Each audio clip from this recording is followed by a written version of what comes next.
આ ભાગદોડવાળા જમાનામાં 1 કલાકનો એપિસોડ જોવાનો સમય નથી મળતો.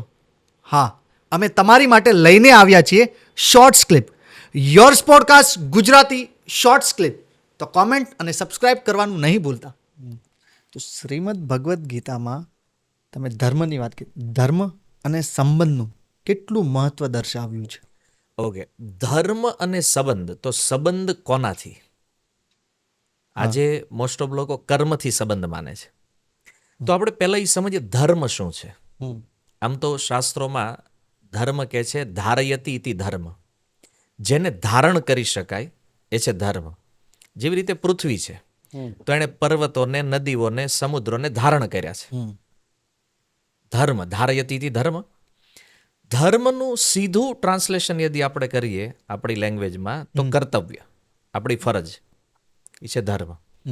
અને તાત્વિક વ્યાખ્યા ધર્મની છે કે કોઈ પણ વસ્તુનું ઓરિજિનલ સ્વરૂપ, જેમ કે પાણી છે, લિક્વિડ ફોર્મ, તો એનો ધર્મ છે તરલતા, વહેવું. અગ્નિ, ઉષ્મા, એનો ધર્મ છે. એવી રીતે આત્માનો ધર્મ છે સેવા. પણ હવે ત્યાં એક કન્ડિશન આવશે, કોની સેવા?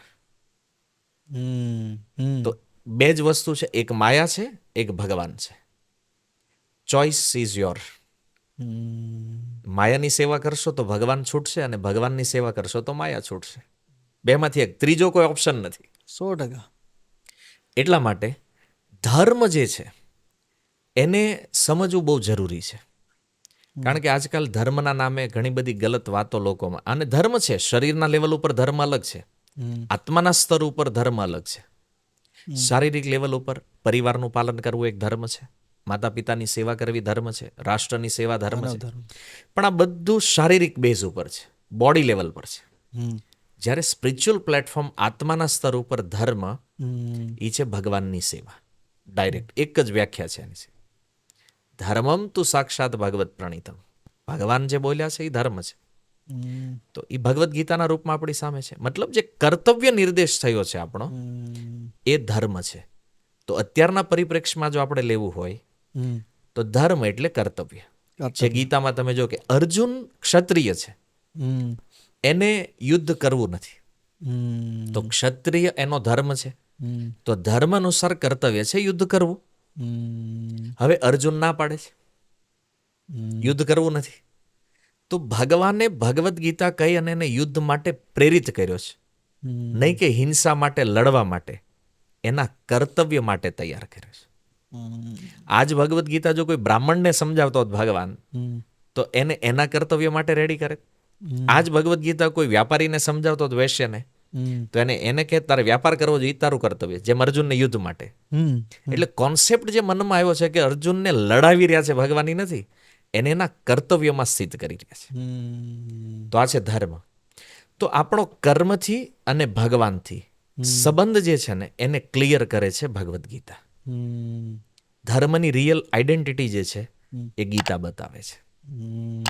નહીતર આપણે તો આપણા ઊભા કરેલા જે ધર્મો છે એને જ સર્વે સર્વ માનીને જીવન પૂરું કરીએ છીએ. ખબર જ નથી પડતી કે વાસ્તવમાં ધર્મ છે શું, અને એને ધારણ કરવાનો છે. અર્થાત કેવલ એવું નથી કે જાણી લીધું, એ પથ ઉપર ચાલવું પણ પડે છે. અર્જુનને ગીતા કીધી, પછી અર્જુને યુદ્ધ કર્યું ને, કોઈ બંધન વગર. 18મા અધ્યાયમાં કીધું યથા ઈચ્છસી તથા કુરુ. અર્જુન, મેં ગીતા કહી દીધી તને, હવે શું કરવું છે તું નક્કી કર. તો જો આજકાલ લોકો એવું માને ધર્મ એટલે બંધન. આ બંધન નથી, કોઈ પ્રકારે બંધન નથી. આખી ગીતા કીધા પછી કૃષ્ણ શું કહે છે? યથા ઈચ્છસી તથા કુરુ. તું જે ચાહે છો ઈ કર. મતલબ સ્વતંત્ર છે અર્જુન ત્યારે પણ, યુદ્ધ કરવું કે ન કરવું. છતાં લોકો કૃષ્ણ ઉપર આક્ષેપ કરે, ના પેલા નહોતું લડવું, એને તૈયાર કર્યો છે. સમજાય છે ને? તો જ્યારે નથી આપણે વાંચતા, નથી સમજતા, ત્યારે આવું બધું ઘણું બધું નીકળે અંદરથી. અને આવી ગીતામાંથી સમજણો લઈ અને લોકો બીજાના બ્રેન ખરાબ કરતા હોય છે. કારણ કે એ પોતે જ નથી જાણતો કે તત્વ શું આપવામાં આવી રહ્યું છે અર્જુનને. અરે બસ કૃષ્ણે આ કહી દીધું, ન કહેવું જોઈએ.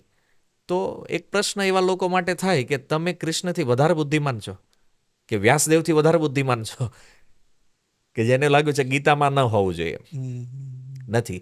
જો હરેક શબ્દ, હરેક અક્ષર પાછળ એક ભાવ છે, એક ઇતિહાસ છે. કોઈ પણ શબ્દ હોય. હા, જો આપણે એને બરાબર નહીં સમજીએ, ખાસ તો આને સમજવું જોઈએ ગુરુ પરંપરાથી, કે જે સિદ્ધ મહાપુરુષો આને સમજ્યા છે એની પ્રણાલીમાં જે થિયરી એમણે આપી છે, જે ભાવ આપ્યો છે, જે ઇતિહાસ છે, જો એનાથી સમજશું તો ક્લિયર સમજાશે આજે પણ. પણ હું એવું વિચારું કે નહીં, હું જાતે વાંચું અને હું જે સમજ્યો છું એ જ રાઈટ છે ને એ જ મારે બધાને આપવું છે, એ રાઈટ નથી, સૌથી મોટું રોંગ છે. એ રોંગ છે. મેસેજ આપણે રોંગ આપીએ છીએ. આપણા મનની વાત અથવા આપણી વિચારધારા આપણે બીજા ઉપર લાગુ કરી રહ્યા છીએ. હું તમને કહું છું કૃષ્ણ બોલ્યા કે અર્જુન બોલ્યા, મતલબ એની વાત છે, મતલબ મારી વાત નથી આ. અથવા હું કહું કે આચાર્યોએ કીધું છે, પરંપરાથી આવ્યું છે, મતલબ હું મારી વાત નથી કરતો. હું શું સમજ્યો છું એ મહત્વપૂર્ણ નથી. પરંપરા શું કહે છે, કૃષ્ણ શું કહે છે, આ વધારે મહત્વપૂર્ણ છે. તો આ નોલેજની ઓથેન્ટિસિટી તૈયાર કરે છે, પ્રામાણિકતા. અને બીજું કે એક સંબંધ ડેવલપ થશે આનાથી, કે મારે કેવું કર્મ કરવું જોઈએ, મારી લાઈફ કેવી હોવી જોઈએ, અને ભગવાન સાથેના એ સંબંધને હું કયા ભાવથી અથવા કયા કર્મ દ્વારા હું એને ડેવલપ કરીશ, આ વસ્તુ સમજાશે.